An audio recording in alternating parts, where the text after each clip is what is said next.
विनंती करेन की या संदर्भातली जास्तीची माहिती आणि आपले काही प्रश्न असतील तर ते त्या संदर्भात विचारावे. धन्यवाद.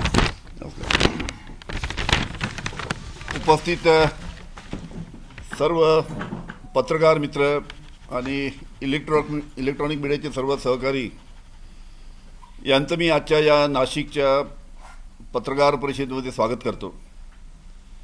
आजच्या या पत्रकार परिषदेला आमचे माननीय माजी आमदार नितीनजी भोसले, आमच्या महिलाचे अध्यक्ष, युवकचे अध्यक्ष, बाकी सर्व राष्ट्रवादी काँग्रेस शरद पवार गटाचे सर्व पदाधिकारी इथे उपस्थित आहेत. आपल्या सर्वांना कल्पना आहे की कालच अधिवेशन संपलं आणि जेव्हा मी महाराष्ट्र राज्याचा गृहमंत्री होतो तेव्हा माझ्यावर तेव्हाचे पोलीस आयुक्त परमवीर सिंग यांनी माझ्यावर आरोप केला होता, 100 कोटीचा आरोप केला होता. आणि हा आरोप झाल्यानंतर त्यावेळेसचे मुख्यमंत्री उद्धवजी ठाकरे यांना लगेच पत्र लिहून विनंती केली होती की हे जे आरोप माझ्यावर झाले, की हे जे आरोप माझ्यावर एका पक्षाने करायला लावले याची चौकशी करावी. अशा पद्धतीनं मी स्वतःहून विनंती केल्यानंतर, म्हणजे ही गोष्ट आहे 3 वर्षापूर्वीची, ही विनंती केल्यानंतर हायकोर्टचे निवृत्त न्यायाधीश चांदीवाल साहेब यांच्या अध्यक्षतेखाली कमिशन ऑफ इन्क्वायरी ॲक्टच्या अंतर्गत त्याची चौकशी झाली.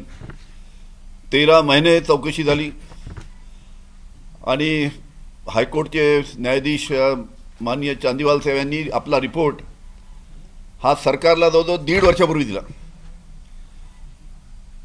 आणि हा रिपोर्ट 1.5 वर्षापूर्वी सरकारला दिल्यानंतर मी सातत्याने मागणी करतो आहे. आताच्या अधिवेशनामध्ये सुद्धा विधान भवनात मी प्रश्न उपस्थित केला की माझ्या विरुद्ध जो आरोप झाला त्याच्या चौकशीचा आयोग जो न्यायमूर्ती चांदीवाल यांच्या अध्यक्षतेखाली नेमला होता त्याचा रिपोर्ट सरकारकडे 1.5 वर्ष झाले आहे, पण सरकार तो आयोगाचा रिपोर्ट विधानसभेच्या पटलावर ठेवत नाही. जोपर्यंत विधानसभेच्या पटलावर ठेवणार नाही तोपर्यंत जनतेसमोर काय एक्झॅक्टली घडलं, त्या चांदीवाल कमिशनचे निरीक्षण काय आहे, त्यांची ऑब्झर्वेशन काय आहे, त्यांची फाइंडिंग्स काय आहे, हे जनतेला कळणार नाही. म्हणून कालपर्यंत मी वाट पाहिली की शेवटल्या तासात तरी हा चांदीवाल साहेबांचा अहवाल शासनाच्या माध्यमातून विधानसभेच्या पटलावर ठेवण्यात येईल, पण हा अहवाल त्यांना ठेवण्यात आला नाही. या बाबतीत मी माननीय राज्यपालांना सुद्धा पत्र लिहिलं होतं की शासनाला आपण निर्देश द्यावे की हा न्यायमूर्ती चांदीवाल यांचा जो अहवाल आहे तो लवकरात लवकर पटलावर ठेवून तो जनतेसमोर जावा, या दृष्टीनं आपण निर्देश द्यावे. अशा पद्धतीनं माननीय राज्यपाल साहेबांना सुद्धा विनंती केली होती, पण त्यांनी सुद्धा त्याच्यामध्ये लक्ष घातलं नाही असं दिसतं. माझा एकच आग्रह आहे की अशा पद्धतीनं आयोग नेमल्यानंतर त्याचा रिपोर्ट आल्यानंतर तो जर शासनामध्ये 1.5-2 वर्ष पडून राहत असेल तर त्याचा काय फायदा. म्हणून जे काही निरीक्षण त्या आयोगाचे आहेत ते लवकरात लवकर जनतेसमोर यावे या दृष्टीनं आता अधिवेशन संपलं आहे, पण तरी पण दुसऱ्या माध्यमातून तो जरी अहवाल राज्य शासनाने पुढील काळामध्ये लवकरात लवकर जनतेसमोर ठेवला तर जनतेला माझ्यावर झालेल्या आरोपाची वस्तुस्थिती काय आहे हे त्यानिमित्तानं माहीत होईल. मी आपल्याला एक सांगतो की माझ्यावर जेव्हा त्यावेळेस आरोप झाला होता, थोडक्यात पूर्ण इन्सिडन्स सांगायचं झालं तर मी जेव्हा राज्याचा गृहमंत्री होतो त्यावेळेस भारताचे सर्वात मोठे उद्योगपती मुकेश अंबानी यांच्या घरासमोर एका स्कॉर्पिओ गाडीमध्ये बॉम्ब ठेवण्यात आला. हा बॉम्ब ठेवण्यात आल्यानंतर आम्ही त्याची इन्क्वायरी चालू केली. इन्क्वायरी चालू केल्यानंतर 8-10 दिवसामध्ये ज्यांनी हा बॉम्ब ठेवला तर त्याच्या लक्षात आलं की आता इन्क्वायरी वरच्या स्तरावर चालू आहे, आपलं नाव पुढे येईल, त्याच्यामुळे आपलं नाव पुढे नाही आलं पाहिजे म्हणून त्यांनी त्या स्कॉर्पिओच्या ड्रायव्हरची हत्या केली. आणि याची संपूर्ण आम्ही 10-12 दिवसामध्ये चौकशी केल्यानंतर एक धक्कादायक माहिती आमच्या समोर, मी गृहमंत्री माझ्यासमोर त्यावेळेस आली की या संपूर्ण अँटिलिया प्रकरणामध्ये, बॉम्ब ठेवण्याच्या प्रकरणामध्ये आणि जी हत्या झाली त्या दोन्ही प्रकरणामध्ये त्यावेळेसचे पोलीस आयुक्त परमवीर सिंग हे मास्टरमाइंड होते. त्यांच्याबरोबर सचिन वजे आणि पोलीस कमिशनरचे 4 API या संपूर्ण प्लॅनिंगमध्ये त्यांचा सहभाग होता. म्हणजे संपूर्ण ही या दोन्ही घटना ज्या झाल्या त्यामध्ये पोलीस आयुक्ताच्या कार्यालयाच्या बाहेर त्याचा एक सुद्धा माणूस नव्हता.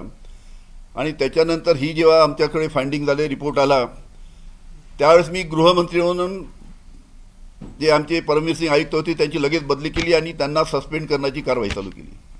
त्यांना मी सस्पेंड केलं. पुढे ते केल्यानंतर सचिन वाजे होते, त्यांना सरकारी नोकरीतून काढून टाकलं. हे सर्व झाल्यानंतर काही विरोधी पक्ष, भारतीय जनता पार्टीच्याच काही मोठ्या नेत्यांनी महाराष्ट्राच्या या दोघांना एकत्र बोलावून तुमच्यावर अन्याय झाला, तुम्ही अनिल देशमुखावर काहीतरी आरोप केले पाहिजे अशा पद्धतीने त्यांना आरोप करायला लावून माझ्यावर आरोप करायला लावले आणि माझ्यावर तो आरोप झाला होता.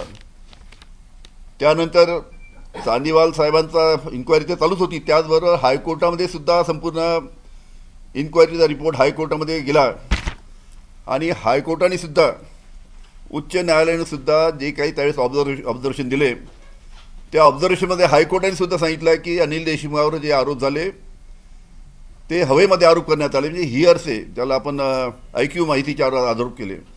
आणि अनिल देशमुखावर जे आरोप झाले त्याचे कोणतेही पुरावे नाही अशा पद्धतीचा हायकोर्टाने सुद्धा निकाल दिला. ईडी सुप्रीम कोर्टात गेली, चंद्रचूड साहेबांच्या समोर ते प्रकरण गेलं आणि चंद्रचूड साहेबांनी सुद्धा हायकोर्टाने जो निकाल दिला होता तोच निकाल कायम ठेवला. आता हायकोर्टाचा निकाल संपूर्ण आलेला आहे, म्हणजे संपूर्ण जनतेसमोर आहे, पण चांदीवाल आयोगाचा जो रिपोर्ट आहे तो हे सरकार जाणून बुजून हा रिपोर्ट जनतेसमोर येऊ देत नाही. आणि म्हणून आजची ही प्रेस कॉन्फरन्स या ठिकाणी मी या ठिकाणी घेतली की हा रिपोर्ट राज्य शासनाने लवकरात लवकर जनतेसमोर आणावा, ही प्रामुख्याने माझी राज्य शासनाकडे मागणी आहे. भाजपच्या नेत्यांनी या संदर्भात आरोप करायला लावले, नेमकं कोणते मोठे नेते होते, कुणावरती आपला रोष आहे? आता तुम्हालाही जास्ती सांगायची आवश्यकता नाही, तुमच्या लक्षात आलं असेल, वेळ आली की नाव सांगेल मी, आमच्या विदर्भातलेच आहेत. देशमुख साहेब, अधिवेशन संपलंय.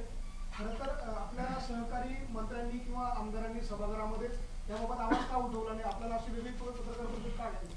याच्या पहिलेच्या अधिवेशनामध्ये सुद्धा हा प्रश्न काही आमदारांनी काढला होता मागच्या अधिवेशनामध्ये, पण तेव्हाही काही घेतलं नाही. आता मी स्वतः बोललो या अधिवेशनामध्ये, मी स्वतः बोललो, गव्हर्नरला पत्र दिले, मुख्यमंत्र्यांना पत्र दिले.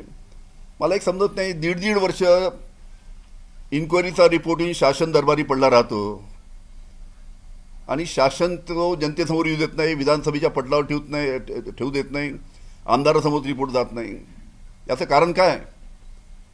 म्हणजे त्या रिपोर्टमध्ये जे काही ऑब्झर्वेशन न्यायमूर्ती चांदीवालनी केले असतील ते जे काही निरीक्षण आहे ते दाबण्याचा प्रयत्न का करते सरकार?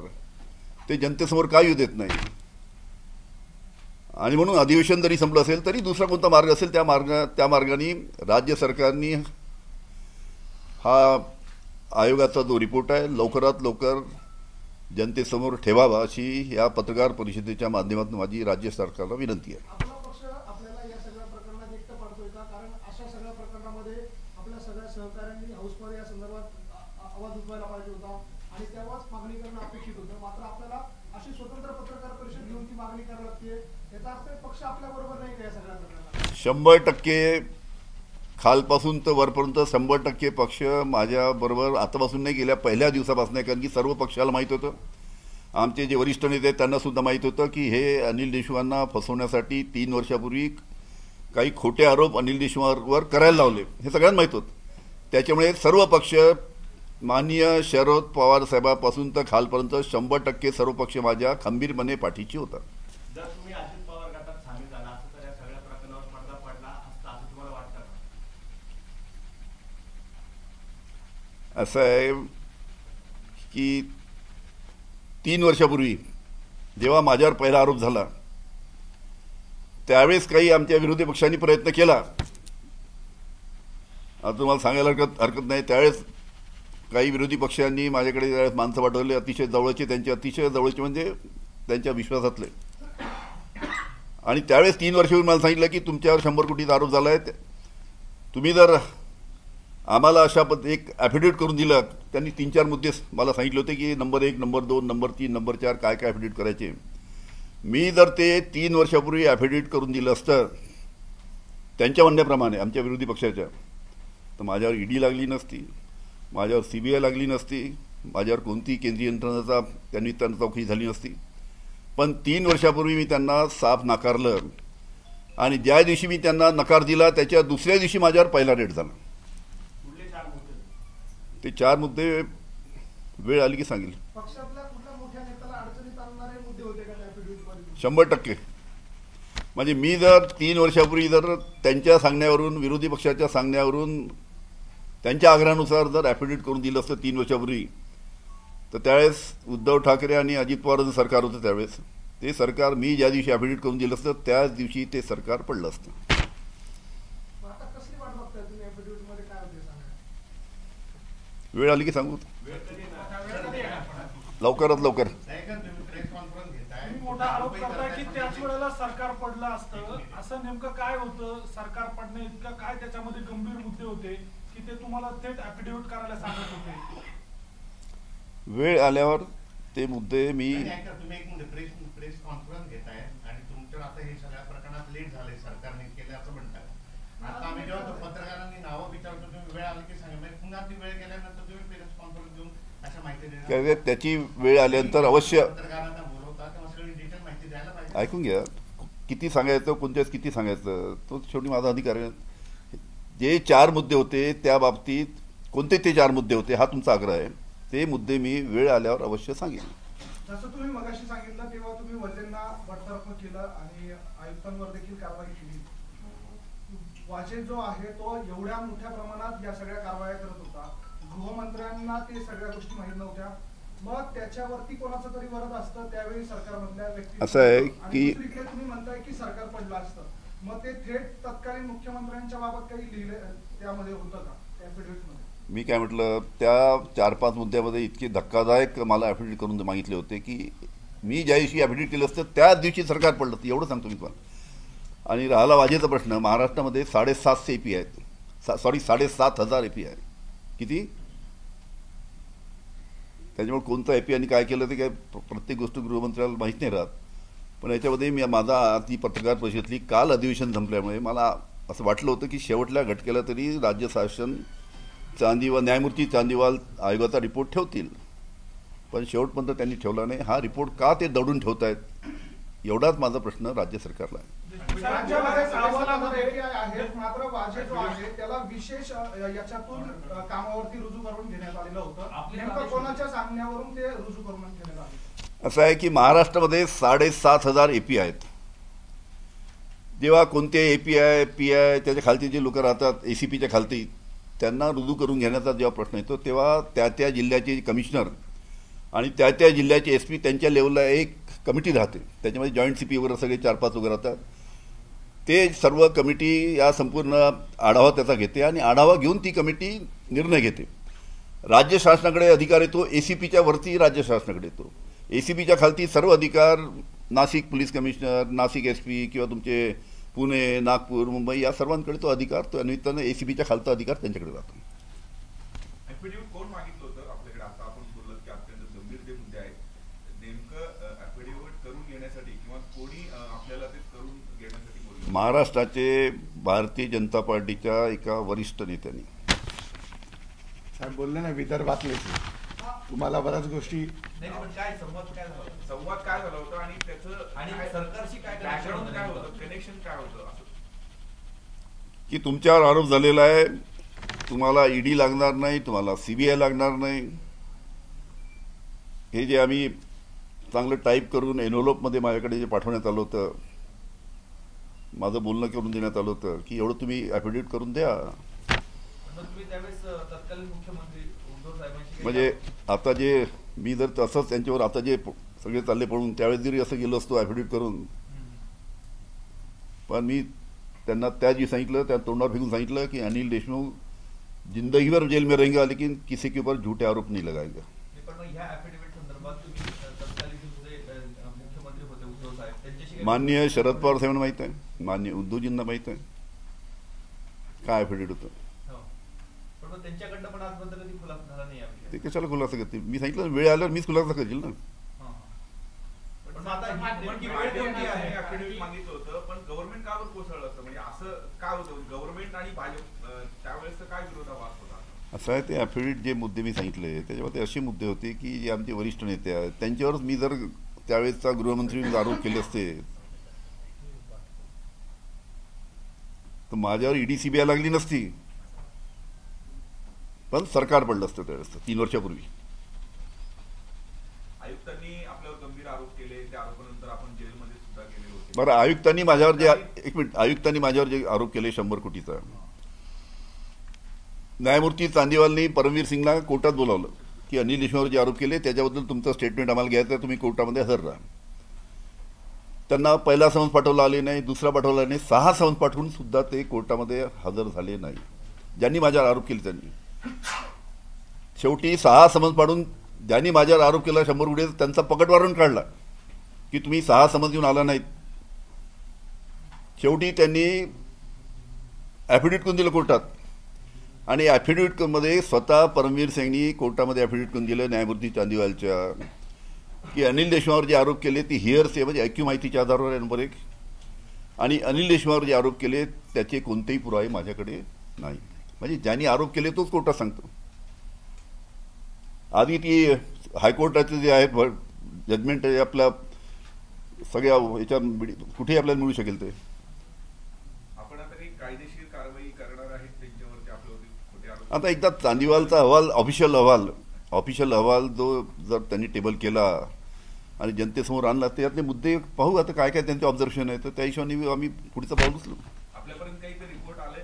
नाही, माझ्यापर्यंत नाही. मुद्दे आहेत काय? ते मीडियापर्यंत काही गेलं, ज्यावेळेस हे केलं त्यावेळेस कोणी अधिकाऱ्यांनी मला वाटते CS वगैरे कोणी प्रेस कॉन्फरन्स घेतली असेल तेव्हा मीडियामध्ये त्यावेळेस आलो होतो. मी तर त्यावेळेस नव्हतो इथे. देशमुख साहेब, अशोक चव्हाणांपासून अनेक जण भाजपत जात आहेत, त्यांना पण असे ॲफिडेव्हिट देऊन घेतलेत का? आता कोणाला ॲफिडेव्हिट द्यावं लागतात, कोणाचा व्हाईट पेपर येतो तर त्यांची भागदौड चालू होते. माझ्या बाबतीत ॲफिडेव्हिट झालं, बाकी लोकांच्या बाबतीत तुम्हाला काय झालं सगळं माहीत आहे. तुम्हाला व्हाईट पेपर तिकडे पार्लमेंटमध्ये आल्यावर मग तिकडे भागदौड चालू होती. अशोक चव्हाणाचं काय तुम्हाला कल्पना आहे सगळं. अजित पवारांनी ॲफिडेव्हिट घेऊन दिला, त्यांच्यावर 70,000 कोटीच्या ते अजित पवार आता त्यांच्याबद्दल बोलत नाही. आमच्या पक्षाचे एका वेळेस विचारलं पाहिजे घेणाऱ्यांना की नेमकं काय झालं होतं, आरोप काय केले आणि पक्षात काय घेतलं. हां जेव्हा तुम्ही त्यांच्या सोबत होते तेव्हा कल्पना दिली होती काय अजित दादांना की आता ॲफिडेव्हिट माझ्याकडनं मागताय, माझ्या निर्णयामुळे सरकार कोसळेल. मी फक्त शरद पवार साहेब आणि उद्धवजी ठाकरे या दोघांना सांगितलं होतं. अहवाल टेबल करण्यासाठी भाजपकडनं तुम्हाला पुन्हा काही ऑफर आली का अशी? आता काय टोकाची भूमिका घेतल्यावर आता काय ऑफर यायची. मला एकाच गोष्टीचं दुःख आहे की या संपूर्ण हायकोर्टाने ऑब्झर्वेशन दिले, चांदीवाला आयोगाचा रिपोर्ट जे काही थोडं मीडियामध्ये आलं आहे ते थोडं मी वाचले तिकडे, पण जनतेसमोर आलं पाहिजे. पण मला दुःख एकच आहे की अनिल देशमुखांनी काय केलं असतं, 14 महिन्याने 14 वर्ष जेलमध्ये राहावं लागलं असतं, अनिल देशमुख जेलमध्ये गेले असते. पण खोट्या आरोपामध्ये, हवेत केलेल्या आरोपामध्ये राजकारण आणून आणि केंद्रीय एजन्सीज लावून या पद्धतीनं जे महाराष्ट्रामध्ये जे राजकारण चालू आहे, जे चालू झालं आहे 3-4 वर्षापासून, अतिशय चुकीचं वातावरण आहे. त्या चुकीचं राजकारण आहे. हे महाराष्ट्रातच नाही, महाराष्ट्राच्या बाहेरसुद्धा तुम्ही दिल्लीला जा, आप पक्षामध्ये पहा काय चालू आहे. तिथेसुद्धा त्याच पद्धतीनं केजरीवाल यांच्या सहकार्यानं त्रास दिला जात आहे. तिकडे ममता बॅनर्जी वेस्ट बेंगॉलमध्ये आपण गेला तिथेसुद्धा त्याच पद्धतीनं त्रास दिला जात आहे. तिकडे झारखंड, तिकडे राजस्थान, म्हणजे जे कोणी आपले राजकीय विरोधक आहे त्याचे तोंड कसे बंद करायचे, त्याची मुस्काटदाबी कशी करायची, या पद्धतीनं संपूर्ण यंत्रणेचा वापर चालू आहे. आणि ही भारतीय राजकारणाच्या दृष्टीने आणि त्यातल्या त्यात महाराष्ट्रामध्ये यशवंतराव चव्हाणांच्या राजकारणाची परंपरा आहे. आणि आपल्या महाराष्ट्रासारख्या राज्यामध्ये अशा गोष्टीचा वापर करून आपल्या राजकीय फायद्यासाठी अशा पद्धतीच्या यंत्रणेचा दुरुपयोग केला जातो, ही अतिशय वाईट गोष्ट आहे. अशा पद्धतीचे राजकारण महाराष्ट्राने कधी पाहिलं नाही, ते आज पाहायला मिळतं आहे. हे अतिशय दुर्दैवाची गोष्ट आहे. आगामी काळात महाराष्ट्रामध्ये जे राजकारण आहे सुरू, त्या संदर्भात केंद्रामध्ये आवाज उठवण्यासाठी केंद्रामध्ये जाण्याची इच्छा का महाराष्ट्रात राहण्याची इच्छा? आता काय आमचे पक्षश्रेष्ठी जे सांगतील की लोकसभेला उभं राहू नका की राहा, त्यांनी निर्णय दिला त्याबद्दल करू आम्ही. आता लोकसभेला राहायचं की विधानसभेला राहायचं याचा निर्णय केंद्रीय आमचे पक्षाचे श्रेष्ठी ते घेतील. आपण म्हणताय ती योग्य वेळी थांबू, लवकरात लवकर. म्हणजे लोकसभा निवडणुकीच्या प्रचारात आता येईल. तुम्हाला पेन ड्राईव्ह दाखवू, पेन ड्राईव्ह लागेल, म्हणजे असं नाही की तोंडीच आहे का आमचं. इतकं मोठं प्रकरण झाल्यानंतर आज नाशिकमध्ये प्रेस घेण्याचं कारण काय? इतकं सगळं मोठं प्रकरण झालं, तुमचं पद गेलं, अगदी सरकार कोसळलं असतं, एवढं सगळं झाल्यानंतर अधिवेशन संपल्यानंतर आज नाशिकमध्ये प्रेस घेण्याचं कारण? कारण काल आहे ना साहेबांचं एक घरातलं लग्न नाशिकला होतं. काल अधिवेशन संपल्यानंतर ते काल नाशिकला आले. आम्ही कालपर्यंत वाट बघत होतो की हाऊसमध्ये हा अहवाल ठेवला जाईल आणि जनतेला खुला करेल, पण हा अहवाल ठेवल्यानंतर सरकार सत्ताधारी पक्षाची नाचक्की होणार आहे. तुम्ही खोटे आरोप केलेले आहेत, खोटे आरोप करून एका माणसाचं जीवन उद्ध्वस्त करण्याचा प्रयत्न केलाय. आज त्यांच्या छोट्या नातीची सुद्धा त्या ठिकाणी इन्क्वायरी त्यावेळेस करण्यात आलेली. म्हणजे अशा प्रकारचे एक सांगायचं राहिलं माझे, म्हणून आज आपण नाशिकला ही पत्रकार परिषद. कसं आहे, सांगितलं काल आमच्याकडे माझ्या बहिणीकडे लग्न होतं काल, म्हणून ते अधिवेशन संपल्यानंतर एक दिवस पहिलेच मी इथे आलो, पण मी वाट पाहत होतो ठेवतात का माहिती घेत होतो. त्यांनी ठेवला नाही म्हणून आज नाशिकला होतो, नाशिकला घेतली. नाशिकला घ्यायचा उद्देश म्हणजे मी नाशिकला असल्यामुळे इथे घेतली. एक सांगायचं राहिलं की एक महत्त्वाचं सांगायला की माझ्यावर 100 कोटीचा आरोप झाला, पण ईडीने जेव्हा चार्जशीट म्हणजे आरोपपत्र जे दाखल केलं कोर्टामध्ये, आरोप 100 कोटीचा आणि चार्जशीट जी दाखल केली 1,71,00,000ची, म्हणजे 100 कोटीहून तो आरोप 1,71,00,000वर आला. त्याचं सुद्धा 1,71,00,000चं कोर्टाने त्याला विचारलं की याचे सुद्धा तुमच्याकडे पुरावे आहे का, तर त्याचे सुद्धा पुरावे त्यांच्याकडे नव्हते. मग आता इतकं सगळं खोटं प्रकरण कायची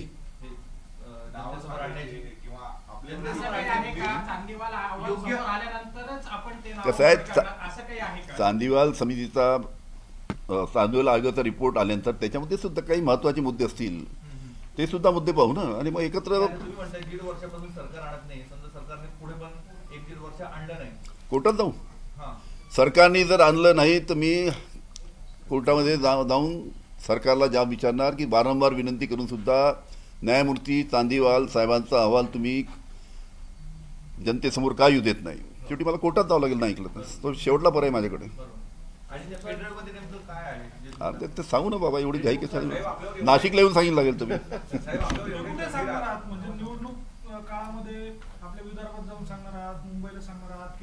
तुमचा आग्रह नाशिकचा असेल तर नाशिकला येईल.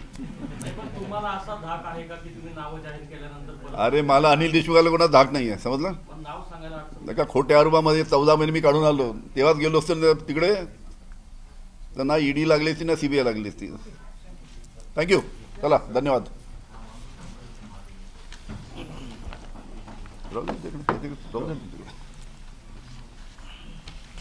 सगळ्यांनी चहा पाणी गप्पा गोष्टी करू यांच्यावर.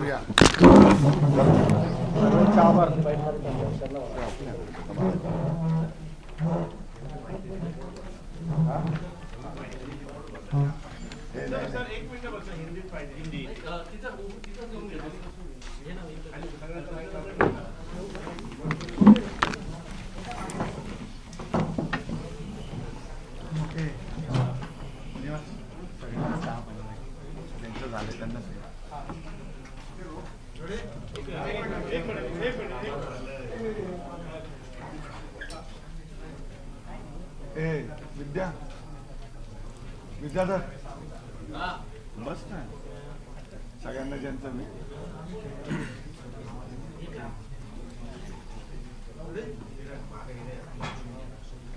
इकडे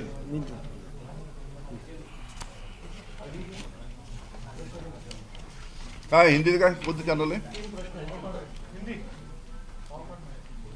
विचारा ना. बीजेपी के लिए महाराष्ट्र में चुनावी जीत की संभावना पहले से मजबूत है या कमजोर है? महाविकास आघाड़ी और इंडिया अलायंस उसे कितनी बड़ी चुनौती दे रहे हैं? देखिए, जहाँ तक महाराष्ट्र की बात है, महाराष्ट्र में इंडिया गठबंधन की जो आघाड़ी है जिसमें कांग्रेस, राष्ट्रवादी, शिवसेना, शेकापा, बाकी सभी हमारे मित्र पक्ष है, सब उसमें शामिल है. इकट्ठा मिलके हम चुनाव को सामने जा रहे हैं, चाहे वो लोकसभा का चुनाव हो या विधानसभा का, दोनों चुनाव को हम इकट्ठा मिलके जाएंगे. और मैं आपको आज की तारीख आप लिख लीजिए कि जब भी विधानसभा का चुनाव महाराष्ट्र में कांग्रेस, राष्ट्रवादी और शिवसेना और हमारे मित्र पक्ष की सरकार महाराष्ट्र में आएंगी, ये मैं आज की तारीख को यहाँ पे बताना चाहता हूँ कि जिस प्रकार का माहौल पूरे महाराष्ट्र में, हमारे किसान नाराज है। नासिक में आज हूँ, यहाँ प्याज की परिस्थिति क्या है सबको पता है। निर्यात बंदी प्याज के बारे में हटाना चाहिए, उसके लिए किसानों की मांग है, लेकिन सरकार निर्यात बंदी प्याज की नहीं हटा रही है, उसके लिए किसान नाराज है। हमारे विदर्भ और मराठवाड़ा में जाइए, वहाँ कपास है। आज कपास के दाम पहले जो दाम थे हमारी सरकार के टाइम से, उससे आधे दाम आ गए। 6,500 रुपये प्रति क्विंटल कपास के दाम आ गए। सोयाबीन के दाम नहीं है, संतरा मौसम्बी को दाम नहीं है। जो धान हमारे इधर होता है या महाराष्ट्र में कोकण में होता है, वो धान को दाम नहीं है। इस प्रकार किसान नाराज है, महंगाई से सब जनता परेशान है, बेरोजगारी का सवाल है। ऐसे ये काफ़ी मामले हैं जिसको सरकार को ये मामले का उत्तर देना पड़ेगा। और आज जनता में बहुत बड़ी नाराज़गी सरकार के बारे में है, और उसका खामियाजा आपको इलेक्शन में आपको जरूर दिखेगा। बड़ी तादाद में हमारे कांग्रेस, राष्ट्रवादी और शिवसेना के लोग चुन के आए हुए आपको दिखेंगे। शरद पवार और उद्धव ठाकरे इनके बारे में सिंपैथी है ऐसा बोला जा रहा है, क्या मोदी के खिलाफ जनमत तैयार करने में ये सिंपैथी उनके लिए काम आएगी? ऐसा है कि जिस प्रकार से उद्धव जी ठाकरे, इनकी पार्टी उनसे छीनी गई, उनका पक्ष उनसे छीना गया, उनका जो चिन्ह था धनुष्यबाण वो छीना गया। उसी प्रकार हमारी जो राष्ट्रवादी कांग्रेस के प्रमुख है शरद पवार साहब, हमारी जो पार्टी थी राष्ट्रवादी, हमारा भी पक्ष छीना गया, पार्टी छीनी गई, सिंबल छीना गया। ये सब खुले आंखों से पूरी महाराष्ट्र की जनता दिख रही है। आप देखिए 2 साल में महाराष्ट्र में सिर्फ फोड़ा फोड़ी का राजकारण चालू है, तोड़ फोड़ का राजकारण महाराष्ट्र में चालू है। भारतीय जनता पार्टी के ख्याल में आया 2 साल पहले कि अपने खुद के बदौलत महाराष्ट्र में या लोकसभा में बड़ी तादाद में विधायक या सांसद हम चुन के नहीं ला सकते। ये 2 साल पहले भारतीय जनता पार्टी के ख्याल में आने के बाद में उन्होंने इस तोड़फोड़ की राजनीति चालू किया, और ये तोड़फोड़ की राजनीति अब पूरे महाराष्ट्र की जनता खुले आंखों से देख रही है। और चुनाव में इसका जवाब भारतीय जनता पार्टी को जनता जरूर देंगी, ये मेरा विश्वास है। उद्धव ठाकरे के पिताजी जो थे बालासाहेब ठाकरे, उन्होंने हिंदुत्व का राजकारण किया, राजनीति की, और उनका पूरा जो राजनीति है वो हिंदुत्व के साथ थी। जब वो कांग्रेस और राष्ट्रवादी के साथ आए हैं तो इसका जो इसका कुछ फटका जो है वो उनको बैठेगा, या कांग्रेस राष्ट्रवादी के साथ जो माइनॉरिटी है वो कटेगी, या कुछ होगा वैसा? बिल्कुल नहीं, ऐसा कुछ भी नहीं होगा। शुरू से जो एजेंडा पे उद्धव जी ठाकरे की पार्टी चल रही है, वही एजेंडा पे आज भी उनकी पार्टी चल रही है। तीनों जो पार्टी इकट्ठा मिलकर काम कर रही है, कांग्रेस, राष्ट्रवादी, शिवसेना, अच्छा तालमेल हमारे तीनों पार्टी में है करके मैं पहले बोला हूँ कि इकट्ठा करके हम चुनाव में सामने जाएंगे और जीत हमारी होगी। कुछ दिनों में राहुल गांधी भी महाराष्ट्र में आ रहे हैं, और उसको आप किस तरह से देखते हैं? अच्छा, सभी नेता आएंगे।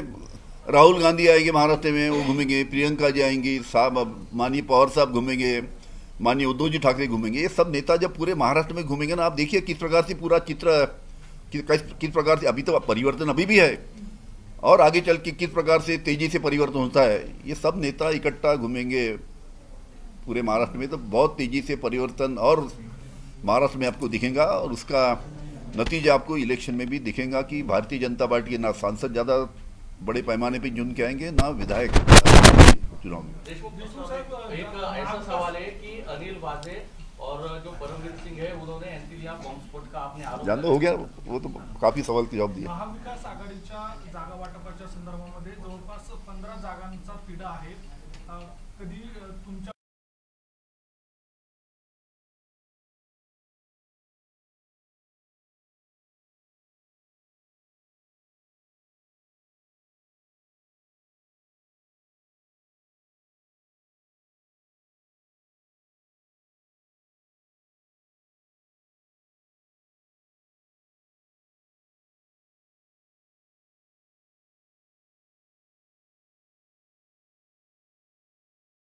देत आहे आणि आमच्या तिघामध्ये कुठेही मतभेद नाहीत, अतिशय चांगलं अंडरस्टँडिंग आहे, चांगल्या पद्धतीनं संवाद आमच्यामध्ये आणि कुठेही अशा पद्धतीचा वाद नाही। त्याच्यामुळे बहुतेक जागेचा निर्णय झालेला आहे. आता आंबेडकर साहेब जे आहे त्यांची जी पार्टी आहे बाळासाहेबांची वंचितची, त्यांच्या बाबतीत सुद्धा आता आमचे वरिष्ठ नेते शरद पवार साहेब, उद्धवजी आणि बाळासाहेब एकत्र बसून ते सुद्धा काही दोष नसल्याचं स्पष्ट अहवाल त्यांनी मुख्यमंत्र्यांकडे दिला. परंतु ह्या गव्हर्नमेंटनी, ह्या घोटाळेबाज सरकारने तो विधानसभेच्या पटल्यावरती साहेबांनी वारंवार मागणी करूनही ठेवला नाही. आम्ही त्यांच्या पक्षाच्या वतीने जाहीर निषेध करतो आणि म्हणून या संदर्भात ही संपूर्ण माहिती आपल्यापर्यंत आणि जनतेपर्यंत पोहोचवण्यासाठी आज ही पत्रकार परिषद आम्ही तातडीची आयोजित केलेली आहे. यानंतर मी आदरणीय देशमुख साहेबांना विनंती करेन की या संदर्भातली जास्तीची माहिती आणि आपले काही प्रश्न असतील तर ते त्या संदर्भात विचारावे. धन्यवाद. उपस्थित सर्व पत्रकार मित्र आणि इलेक्ट्रॉनिक मीडियाचे सर्व सहकारी यांचं मी आजच्या या नाशिकच्या पत्रकार परिषदेमध्ये स्वागत करतो. आजच्या या पत्रकार परिषदेला आमचे माननीय माजी आमदार नितीनजी भोसले, आमच्या महिलाचे अध्यक्ष, युवकचे अध्यक्ष, बाकी सर्व राष्ट्रवादी काँग्रेस शरद पवार गटाचे सर्व पदाधिकारी उपस्थित आहेत. आपल्या सर्वांना कल्पना आहे की कालच अधिवेशन संपलं आणि जेव्हा मी महाराष्ट्र राज्याचा गृहमंत्री होतो तेव्हा माझ्यावर तेव्हाचे पोलीस आयुक्त परमवीर सिंग यांनी माझ्यावर आरोप केला होता, 100 कोटीचा आरोप केला होता. आणि हा आरोप झाल्यानंतर त्यावेळेसचे मुख्यमंत्री उद्धवजी ठाकरे यांना लगेच पत्र लिहून विनंती केली होती की हे जे आरोप माझ्यावर झाले, की हे जे आरोप माझ्यावर एका पक्षाने करायला लावले याची चौकशी करावी. अशा पद्धतीनं मी स्वतःहून विनंती केल्यानंतर, म्हणजे ही गोष्ट आहे 3 वर्षापूर्वीची, ही विनंती केल्यानंतर हायकोर्टचे निवृत्त न्यायाधीश चांदीवाल साहेबांच्या अध्यक्षतेखाली कमिशन ऑफ इन्क्वायरी ॲक्टच्या अंतर्गत याची चौकशी झाली. 13 महिने चौकशी झाली आणि हायकोर्टचे न्यायाधीश माननीय चांदीवाल साहेब यांनी आपला रिपोर्ट हा सरकारला जवळजवळ 1.5 वर्षापूर्वी दिला.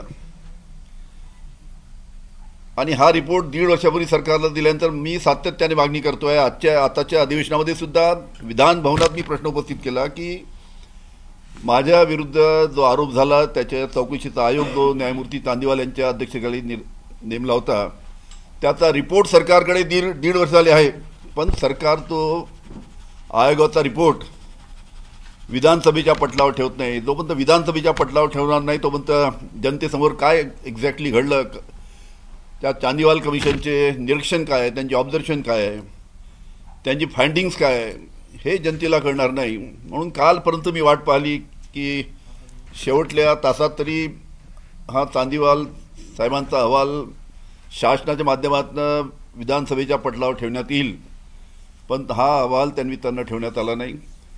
या बाबतीत मी माननीय राज्यपालांना सुद्धा पत्र लिहिलं होतं की शासनाला आपण निर्देश द्यावे की हा न्यायमूर्ती चांदीवाल यांचा जो अहवाल आहे तो लवकरात लवकर पटलावर ठेवून तो जनतेसमोर जावा, या दृष्टीने आपण निर्देश द्यावे. अशा पद्धतीने माननीय राज्यपाल साहेबांना सुद्धा विनंती केली होती, पण त्यांनी सुद्धा त्याच्यामध्ये लक्ष घातलं नाही असं दिसतं. माझा एकच आग्रह आहे की अशा पद्धतीनं आयोग नेमल्यानंतर त्याचा रिपोर्ट आल्यानंतर तो जर शासनामध्ये 1.5-2 वर्ष पडून राहत असेल तर त्याचा काय फायदा. म्हणून जे काही निरीक्षण त्या आयोगाचे आहेत ते लवकरात लवकर जनतेसमोर यावे या दृष्टीनं आता अधिवेशन संपलं आहे, पण तरी पण दुसऱ्या माध्यमातून तो जरी अहवाल राज्य शासनाने पुढील काळामध्ये लवकरात लवकर जनतेसमोर ठेवला तर जनतेला माझ्यावर झालेल्या आरोपाची वस्तुस्थिती काय आहे हे त्यानिमित्तानं माहीत होईल. मी आपल्याला एक सांगतो की माझ्यावर जेव्हा त्यावेळेस आरोप झाला होता, थोडक्यात पूर्ण इन्सिडेंट सांगायचं झालं तर मी जेव्हा राज्याचा गृहमंत्री होतो त्यावेळेस भारताचे सर्वात मोठे उद्योगपती मुकेश अंबानी यांच्या घरासमोर एका स्कॉर्पिओ गाडीमध्ये बॉम्ब ठेवण्यात आला हा बॉम्ब ठेवण्यात आल्यानंतर आम्ही त्याची इन्क्वायरी चालू केली.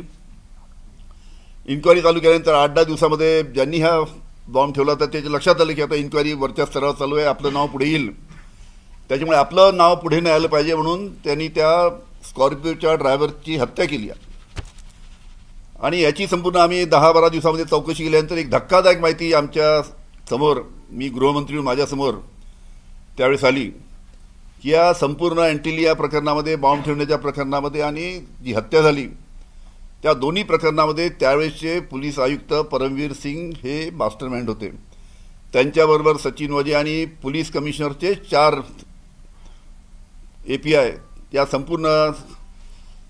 संपूर्ण या प्लॅनिंगमध्ये त्यांचा सहभाग होता. म्हणजे संपूर्ण ही या दोन्ही घटना ज्या झाल्या त्यामध्ये पोलीस आयुक्ताच्या कार्यालयाच्या बाहेर त्याचा एक सुद्धा माणूस नव्हता. आणि त्याच्यानंतर ही जेव्हा आमच्याकडे फाइंडिंग झाले, रिपोर्ट आला, त्यावेळेस मी गृहमंत्री म्हणून जे आमचे परमवीर सिंग आयुक्त होते त्यांची लगेच बदली केली आणि त्यांना सस्पेंड करण्याची कारवाई चालू केली. त्यांना मी सस्पेंड केलं. पुढे ते केल्यानंतर सचिन वजे होते, त्यांना सरकारी नोकरीतून काढून टाकलं.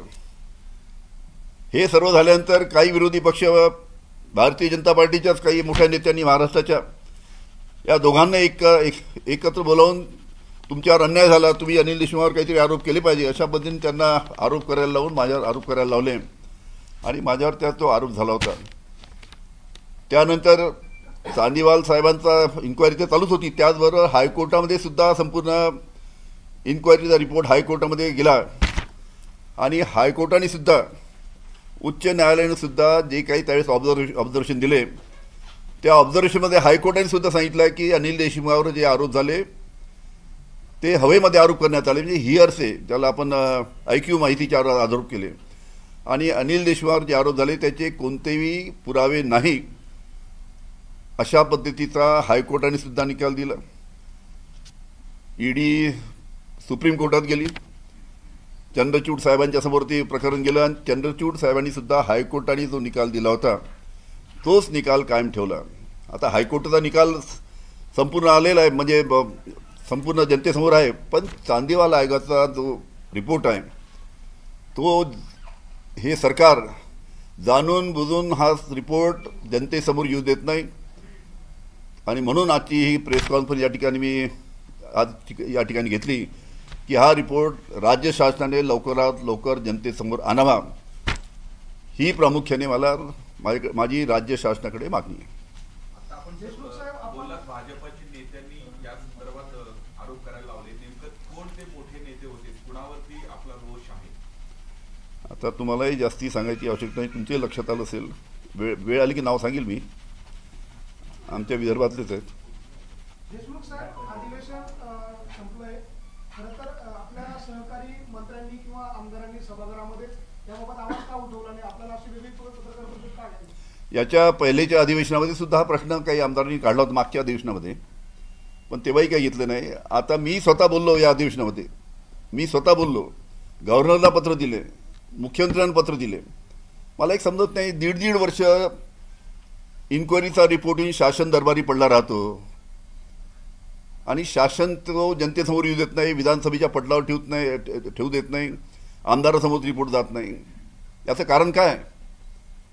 म्हणजे त्या रिपोर्टमध्ये जे काही ऑब्झर्वेशन न्यायमूर्ती चांदीवालनी केले असतील ते जे काही निरीक्षण आहे ते दाबण्याचा प्रयत्न का करते सरकार? ते जनतेसमोर का येऊ देत नाही?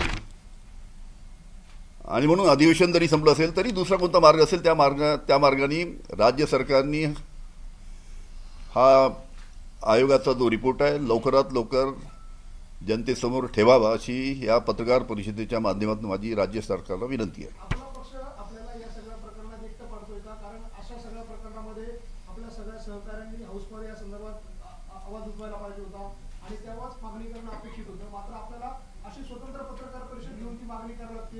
याचा अर्थ पक्ष आपल्या बरोबर नाही का या सगळ्या प्रकरणात? 100% खालपासून तर वरपर्यंत 100% पक्ष माझ्याबरोबर आतापासून नाही, गेल्या पहिल्या दिवसापासून आहे. कारण की सर्व पक्षाला माहीत होतं, आमचे जे वरिष्ठ नेते आहेत त्यांनासुद्धा माहीत होतं की हे अनिल देशमुखांना फसवण्यासाठी 3 वर्षापूर्वी काही खोटे आरोप अनिल देशमुखांवर करायला लावले, हे सगळ्यांना माहीत होतं. त्याच्यामुळे सर्व पक्ष माननीय शरद पवार साहेबांपासून तर खालपर्यंत 100% सर्व पक्ष माझ्या खंबीरपणे पाठीशी होता. जर तुम्ही अजित पवार गटात सामील झाला असं तर या सगळ्या प्रकरणावर पडदा पडला असता असं तुम्हाला वाटतं का?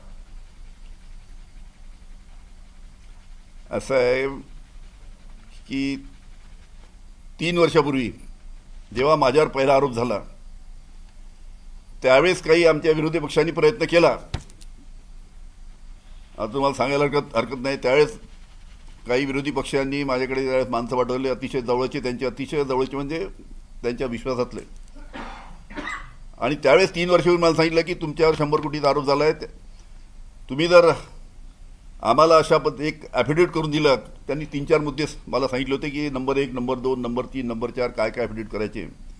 मी जर ते 3 वर्षापूर्वी ॲफिडेविट करून दिलं असतं त्यांच्या म्हणण्याप्रमाणे आमच्या विरोधी पक्षाच्या, तर माझ्यावर ईडी लागली नसती, माझ्यावर CBI लागली नसती, माझ्यावर कोणतीही केंद्रीय यंत्रणेचा त्यांनी चौकशी झाली नसती.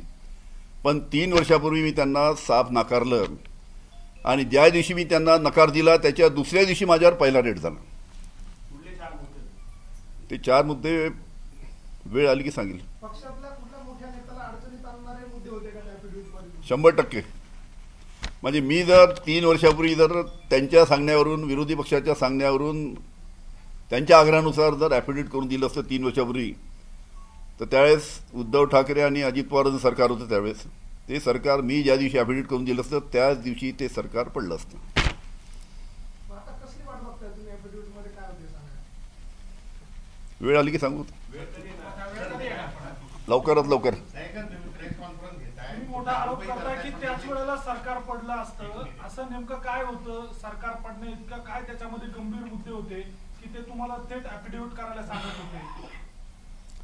वेळ आल्यावर ते मुद्दे मी तुम्ही एक मिनिट प्रेस कॉन्फरन्स घेताय आणि तुमच्यावर आता हे सगळ्या प्रकरणात लेट झाले, सरकारने केले असं म्हणताय.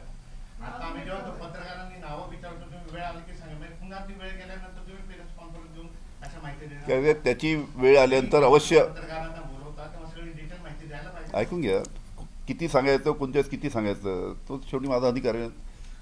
जे 4 मुद्दे होते त्या बाबतीत कोणते ते 4 मुद्दे होते हा तुमचा आग्रह आहे, ते मुद्दे मी वेळ आल्यावर अवश्य सांगेन. जसं तुम्ही मगाशी सांगितलं तेव्हा तुम्ही वल्लेंना बडतर्फ केलं आणि आयुक्तांवर देखील कारवाई केली. वाजे जो आहे तो एवढ्या मोठ्या प्रमाणात या सगळ्या कारवाया करत होता, गृहमंत्र्यांना ते सगळ्या गोष्टी माहीत नव्हत्या, मग त्याच्यावरती कोणाचं तरी वरद असतं त्यावेळी सरकारमधल्या व्यक्ती. असं आहे की तुम्ही म्हणताय की सरकार पडलं असतं, मग ते थेट तत्कालीन मुख्यमंत्र्यांच्या बाबत काही लिहिले त्यामध्ये होतं का ॲफिडेव्हिटमध्ये? मी काय म्हटलं, त्या 4-5 मुद्द्यामध्ये इतके धक्कादायक मला ॲफिडेविट करून मागितले होते की मी ज्या दिवशी ॲफिडेविट केलं असतं त्याच दिवशी सरकार पडलं असतं, एवढं सांगतो मी तुम्हाला. आणि राहिला वाजेचा प्रश्न, महाराष्ट्रामध्ये 750 AP आहेत, 7,500 AP आहे. किती? त्याच्यामुळे कोणतं AP आणि काय केलं ते काय प्रत्येक गोष्ट गृहमंत्र्याला माहीत नाही राहत.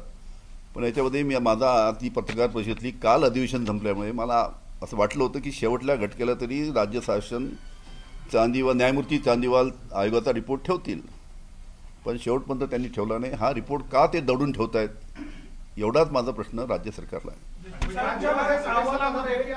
मात्र वाजे जो आहे त्याला विशेष याच्यातून कामावरती रुजू करून घेण्यात आलेलं होतं, नेमकं कोणाच्या सांगण्यावरून ते रुजू करून घेण्यात आले? असं आहे की महाराष्ट्रामध्ये 7,500 AP आहेत. जेव्हा कोणते API PI त्याच्या खालती जे लोक राहतात ACPच्या खालती, त्यांना रुजू करून घेण्याचा जेव्हा प्रश्न येतो तेव्हा त्या जिल्ह्याचे कमिशनर आणि त्या जिल्ह्याचे SP त्यांच्या लेवलला एक कमिटी राहते, त्याच्यामध्ये जॉईंट CP वगैरे सगळे 4-5 वगैरे राहतात.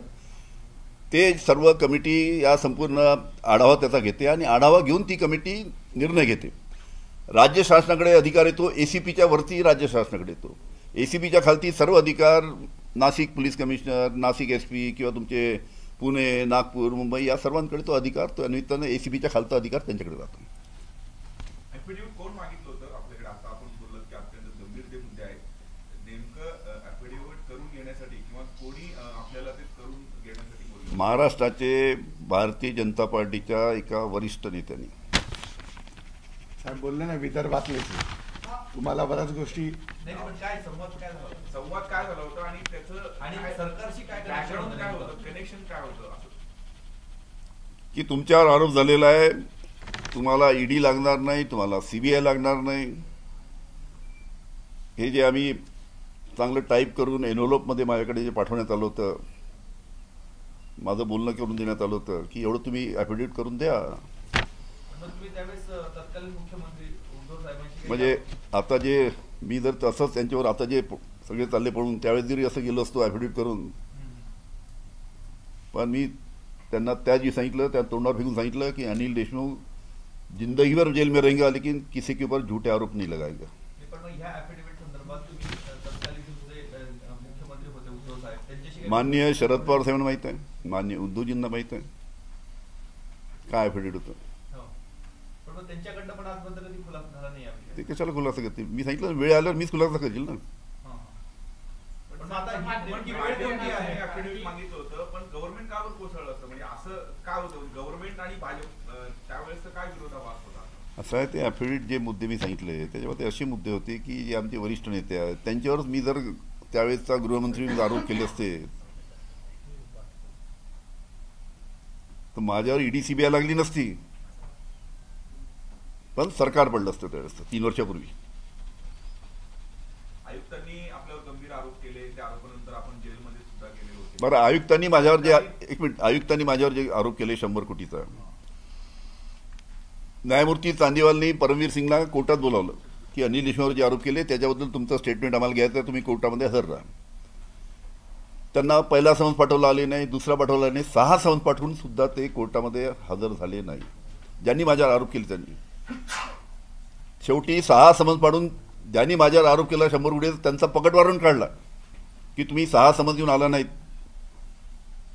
शेवटी त्यांनी ॲफिडेविट करून दिलं कोर्टात आणि ॲफिडेविटमध्ये स्वतः परमवीर सिंगनी कोर्टामध्ये ॲफिडेविट करून दिलं न्यायमूर्ती चांदीवालच्या की अनिल देशमुखवर जे आरोप केले ते हिअरसे म्हणजे ऐक्यू माहितीच्या आधारावर आहे नंबर 1, आणि अनिल देशमुखवर जे आरोप केले त्याचे कोणतेही पुरावे माझ्याकडे नाही. म्हणजे ज्यांनी आरोप केले तोच कोर्टात सांगतो. आधी ती हायकोर्टाचे जे आहेत जजमेंट आपल्या सगळ्या याच्या कुठेही आपल्याला मिळू शकेल ते. आपण आता काही कायदेशीर कारवाई करणार आहेत त्यांच्यावरती आपल्यावरती खोटे आरोप. आता एकदा चांदीवालचा अहवाल ऑफिशियल अहवाल जो जर त्यांनी टेबल केला आणि जनतेसमोर आणला त्यातले मुद्दे पाहू आता काय काय त्यांचे ऑब्झर्वेशन आहे, तर त्या हिशोबाने आम्ही पुढचं पाऊल उचलू. आपल्यापर्यंत काही रिपोर्ट आले नाही, माझ्यापर्यंत नाही. हे मीडियापर्यंत काही गेलं ज्यावेळेस हे केलं त्यावेळेस कोणी अधिकाऱ्यांनी मला वाटते CS वगैरे कोणी प्रेस कॉन्फरन्स घेतली असेल तेव्हा मीडियामध्ये त्यावेळेस आलो होतं. मी तर त्यावेळेस नव्हतो इथे. देशमुख साहेब अशोक चव्हाणांपासून अनेक जण भाजपत जात आहेत, त्यांना पण असे ॲफिडेव्हिट देऊन घेतलेत का? आता कोणाला ॲफिडेविट द्यावं लागतात, कोणाचा व्हाईट पेपर येतो तर त्यांची भागदौड चालू होते. माझ्या बाबतीत ॲफिडेविट झालं, बाकी लोकांच्या बाबतीत तुम्हाला काय झालं सगळं माहीत आहे. तुम्हाला व्हाईट पेपर तिकडे पार्लमेंटमध्ये आल्याबरोबर तिकडे भागदौड चालू होती अशोक चव्हाणाचं, काय तुम्हाला कल्पना आहे सगळं. अजित पवारांनी ॲफिडेव्हिट घेऊन दिला, त्यांच्यावर 70,000 कोटीच्या ते अजित पवार आता त्यांच्याबद्दल बोलत नाही. आमच्या पक्षाचे एका वेळेस विचारलं पाहिजे घेणाऱ्यांना की नेमकं काय झालं होतं, आरोप काय केले आणि पक्षात काय घेतलं. जेव्हा तुम्ही त्यांच्या सोबत होते तेव्हा कल्पना दिली होती काय अजित दादांना की असं ॲफिडेव्हिट माझ्याकडनं मागताय, माझ्या निर्णयामुळे सरकार कोसळेल. मी फक्त शरद पवार साहेब आणि उद्धवजी ठाकरे या दोघांना सांगितलं होतं. अहवाल टेबल करण्यासाठी भाजपकडनं तुम्हाला पुन्हा काही ऑफर आली का अशी? आता काय टोकाची भूमिका घेतल्यावर आता काय ऑफर यायची. मला एकाच गोष्टीचं दुःख आहे की या संपूर्ण हायकोर्टाने ऑब्झर्वेशन दिले, चांदीवाला आयोगाचा रिपोर्ट जे काही थोडं मीडियामध्ये आलं आहे ते थोडं मी वाचले तिकडे, पण जनतेसमोर तर आलं पाहिजे. पण मला दुःख एकच आहे की अनिल देशमुखांनी काय केलं असतं, 14 महिन्याने 14 वर्ष जेलमध्ये राहावं लागलं असतं, अनिल देशमुख जेलमध्ये गेले असते. पण खोट्या आरोपामध्ये, हवेत केलेल्या आरोपामध्ये राजकारण आणून आणि केंद्रीय एजन्सीज लावून या पद्धतीनं जे महाराष्ट्रामध्ये जे राजकारण चालू आहे, जे चालू झालं आहे 3-4 वर्षापासून, अतिशय चुकीचं वातावरण आहे. त्या चुकीचं राजकारण आहे. हे महाराष्ट्रातच नाही, महाराष्ट्राच्या बाहेरसुद्धा तुम्ही दिल्लीला जा, आप पक्षामध्ये पहा काय चालू आहे. तिथे सुद्धा त्याच पद्धतीनं केजरीवाल यांच्या सहकार्यानं त्रास दिला जात आहे. तिकडे ममता बॅनर्जी वेस्ट बेंगॉलमध्ये आपण गेला तिथे सुद्धा त्याच पद्धतीनं त्रास दिला जात आहे. तिकडे झारखंड, तिकडे राजस्थान, म्हणजे जे कोणी आपले राजकीय विरोधक आहे त्याचे तोंड कसे बंद करायचे, त्याची मुस्काटदाबी कशी करायची, या पद्धतीनं संपूर्ण यंत्रणेचा वापर चालू आहे आणि ही भारतीय राजकारणाच्या दृष्टीने आणि त्यातल्या त्यात महाराष्ट्रामध्ये यशवंतराव चव्हाणांच्या राजकारणाची परंपरा आहे आणि आपल्या महाराष्ट्रासारख्या राज्यामध्ये अशा गोष्टीचा वापर करून आपल्या राजकीय फायद्यासाठी अशा पद्धतीच्या यंत्रणेचा दुरुपयोग केला जातो ही अतिशय वाईट गोष्ट आहे. अशा पद्धतीचे राजकारण महाराष्ट्राने कधी पाहिलं नाही, ते आज पाहायला मिळतं आहे. हे अतिशय दुर्दैवाची गोष्ट आहे. आगामी काळात महाराष्ट्रामध्ये जे राजकारण आहे सुरू त्या संदर्भात केंद्रामध्ये आवाज उठवण्यासाठी केंद्रामध्ये जाण्याची इच्छा का महाराष्ट्रात राहण्याची इच्छा? आता काय आमचे पक्षश्रेष्ठी जे सांगतील की लोकसभेला उभं राहू नका की राहा, त्यांनी निर्णय दिला त्याबद्दल करू आम्ही. आता लोकसभेला राहायचं की विधानसभेला राहायचं तर निर्णय केंद्रीय आमचे पक्षाचे श्रेष्ठी ते घेतील. आपण म्हणताय ती योग्य वेळ थांबू, पण ती योग्य वेळ कधी येणार? लवकरात लवकर. म्हणजे लोकसभा निवडणुकीच्या प्रचारात आता येईल. तुम्हाला पेन ड्राईव्ह दाखवू, पेन ड्राईव्ह लागेल. म्हणजे असं नाही की तोंडीच आहे का आमचं.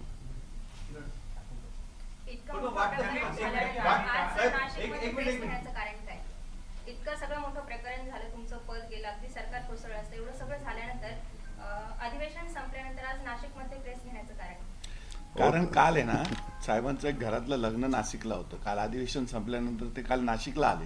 आम्ही कालपर्यंत वाट बघत होतो की हाऊसमध्ये हा अहवाल ठेवला जाईल आणि जनतेला खुला करेल, पण हा अहवाल ठेवल्यानंतर सरकार सत्ताधारी पक्षाची नाचक्की होणार आहे. तुम्ही खोटे आरोप केलेले आहेत. खोटे आरोप करून एका माणसाचं जीवन उद्ध्वस्त करण्याचा प्रयत्न केलाय. आज त्यांच्या छोट्या नातीची सुद्धा त्या ठिकाणी इन्क्वायरी त्यावेळेस करण्यात आलेली.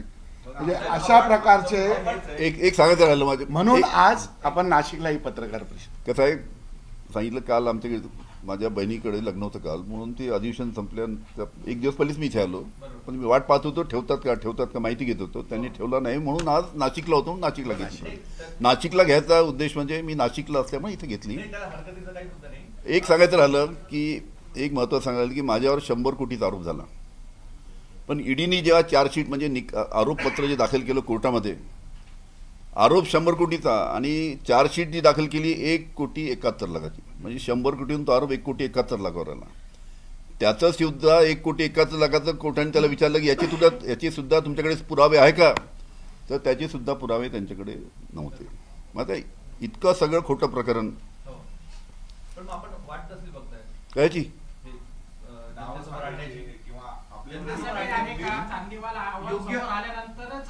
कसं आहे, चांदीवाल समितीचा चांदीवाल आयोगाचा रिपोर्ट आल्यानंतर त्याच्यामध्ये सुद्धा काही महत्वाचे मुद्दे असतील, ते सुद्धा मुद्दे पाहू ना आणि मग एकत्र. दीड वर्षापासून सरकार आणत नाही, समजा सरकारने पुढे पण 1-1.5 वर्ष आणलं नाही, कोर्टात जाऊ. सरकारने जर आणलं नाही तर मी कोर्टामध्ये जाऊन सरकारला जाब विचारणार की वारंवार विनंती करून सुद्धा न्यायमूर्ती चांदीवाल साहेबांचा अहवाल तुम्ही जनतेसमोर का येऊ देत नाही. शेवटी मला कोर्टात जावं लागेल नाही ऐकलं तर. तो शेवटला पर्याय माझ्याकडे. अरे ते सांगू ना बाबा, एवढी घाई कसं नाशिकला येऊन सांगितलं लागेल तुम्ही.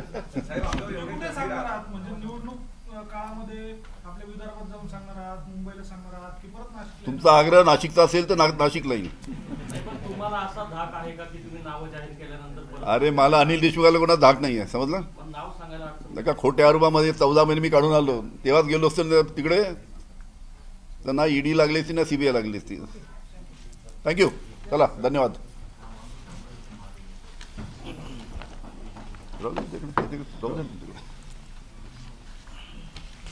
सगळ्यांनी चहा पाणी गप्पा गोष्टी करू यांच्यावर.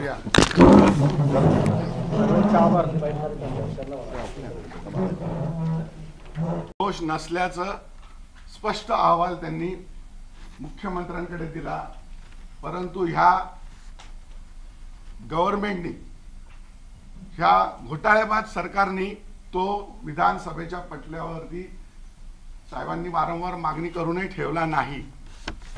आम्ही त्यांच्या पक्षाच्या वतीने जाहीर निषेध करतो आणि म्हणून या संदर्भात ही संपूर्ण माहिती आपल्यापर्यंत आणि जनतेपर्यंत पोहोचवण्यासाठी आज ही पत्रकार परिषद आम्ही तातडीची आयोजित केलेली आहे. यानंतर मी आदरणीय देशमुख साहेबांना विनंती करेन की या संदर्भातली जास्तीची माहिती आणि आपले काही प्रश्न असतील तर ते त्या संदर्भात विचारावे. धन्यवाद. उपस्थित सर्व पत्रकार मित्र आणि इलेक्ट्रॉनिक मीडियाचे सर्व सहकारी यांचं मी आजच्या या नाशिकच्या पत्रकार परिषदेमध्ये स्वागत करतो. आजच्या या पत्रकार परिषदेला आमचे माननीय माजी आमदार नितीनजी भोसले, आमच्या महिलाचे अध्यक्ष, युवकचे अध्यक्ष, बाकी सर्व राष्ट्रवादी काँग्रेस शरद पवार गटाचे सर्व पदाधिकारी उपस्थित आहेत. आपल्या सर्वांना कल्पना आहे की कालच अधिवेशन संपलं